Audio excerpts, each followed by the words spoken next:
Sabe quando a gente se pergunta como os psicólogos conseguem de fato entender o comportamento humano? Muitas vezes parece que existe um método secreto, sabe? Uma técnica que ninguém mais conhece. Mas e se a chave não estiver no método, mas sim na pergunta que a gente faz primeiro? É isso que vamos investigar agora. Então, a grande questão é essa.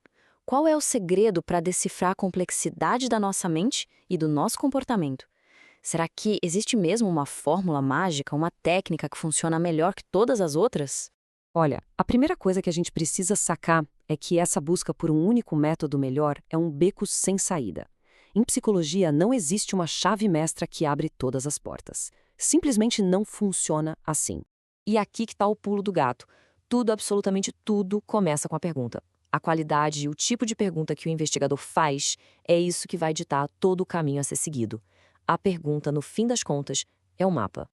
Ok, mas como é que essa ideia de a pergunta é o mapa funciona na prática, no dia a dia? Bom, tudo começa bem no ponto de partida. A primeira pergunta.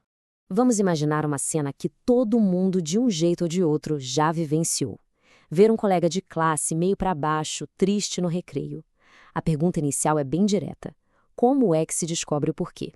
Existem várias ferramentas que poderiam ser usadas aqui. Daria para, sei lá, só observar de longe, tentar pegar alguma pista, ou talvez ir direto ao ponto, chegar e perguntar. Uma outra opção seria conversar com os amigos, a galera mais próxima, ou até mesmo entrar na brincadeira para sentir o clima. Cada uma dessas abordagens dá uma visão completamente diferente da situação. Certo. Agora, o que acontece se o nosso objetivo for totalmente outro e se a curiosidade levar a gente para um caminho completamente diferente? Aí, a abordagem tem que mudar junto. E essa necessidade de se adaptar nos leva direto para a segunda grande ideia de hoje, a arte de combinar um método com a pergunta. É sobre escolher a ferramenta certa para o trabalho certo. A diferença fica gritante quando a gente coloca as duas perguntas lado a lado. Para entender um sentimento, uma coisa complexa como a tristeza, métodos como a conversa, a observação funcionam super bem. Mas para descobrir qual é o jogo mais popular do recreio, uma preferência de grupo, métodos como contar quantas pessoas estão jogando ou fazer uma enquete são muito mais eficientes. De novo, a pergunta é que define a ferramenta. E essa analogia é simplesmente perfeita, né? Ninguém chega numa caixa de ferramentas e pergunta qual é a melhor ferramenta de todas. A pergunta sempre é: qual é a melhor para esta tarefa? Para a pesquisa, a lógica é exatamente a mesma. Só que a escolha não é apenas sobre o que funciona melhor.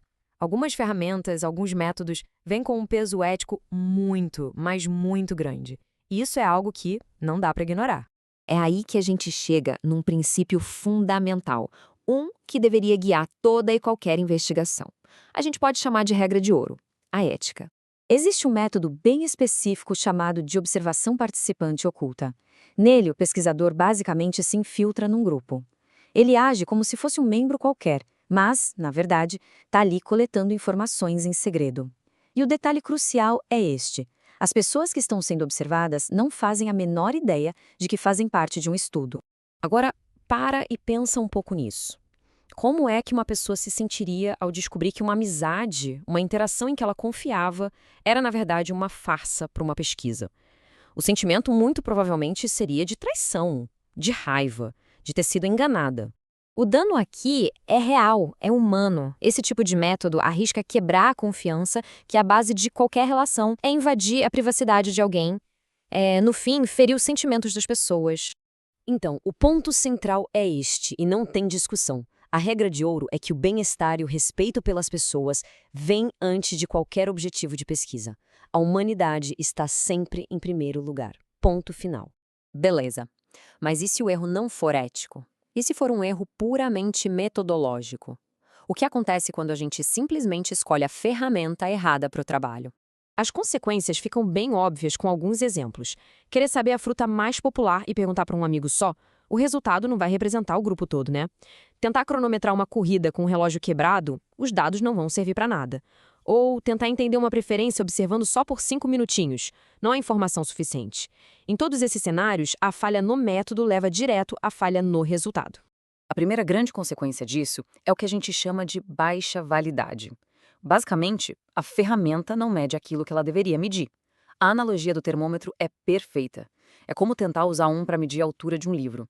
O resultado que aparece ali não significa absolutamente nada.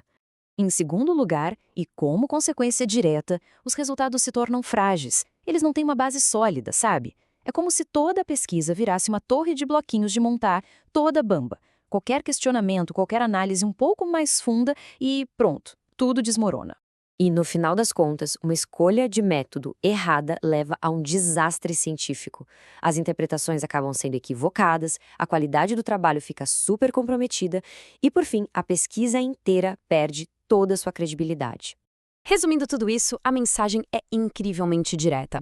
Essa combinação, essa adequação entre a pergunta e o método, não é só um detalhe técnico. Não mesmo. É a fundação, é o alicerce sobre o qual todo conhecimento confiável é construído. Isso tudo nos deixa com uma reflexão final que vai muito além da ciência e entra na nossa vida. Em qualquer busca por entendimento, a primeira grande decisão é sempre sobre a ferramenta. A escolha certa abre a porta para a descoberta, a errada fecha essa porta. Então fica a pergunta no ar: da próxima vez que uma resposta for buscada, qual ferramenta será escolhida?